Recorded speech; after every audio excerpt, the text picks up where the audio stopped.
Ćao svima, dobrodošli u Irena Skro Cafe. U ovom videu idemo vidjeti nešto malo o godišnjim dobima i o tome što volite, odnosno ne volite nositi, koji ste tip. Lista riječi vas čeka na mom Patreon profilu, kao i do sada u opisu videa dolje ćete naći link.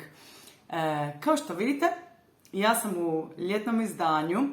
Jako volim ljeto i sada sam u Splitu.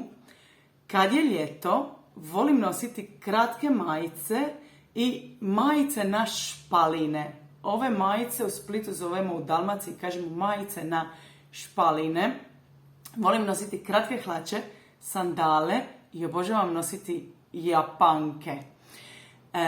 Nisam tip za vrućine. Više volim umjerene temperature, oko možda 20 stupnjeva do 25, maksimalno 30 stupnjeva. Sada nam dolazi jesen i u Irskoj je već poprilično hladno za ljeto, za jednog Hrvata, odnosno Hrvaticu. Volim jesen. Volim kada pada lišće, volim boje koje se mijenjaju i volim nositi čizme, volim nositi džins, volim nositi košulje, jakne, ali ne volim nositi kapute.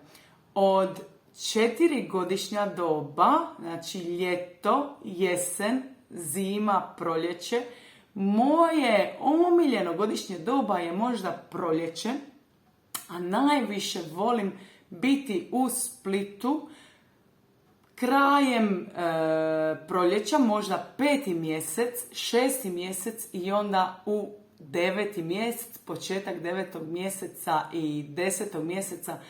To bi bilo moje najomiljenije doba godine. Što vi volite nositi i koje je vaše omiljeno doba godine u gradu u kojem vi živite? Javite mi u komentarima. Lista riječi da vam pomogne više razvijati vokabular je na mom Patreonu, link je u opisu dolje.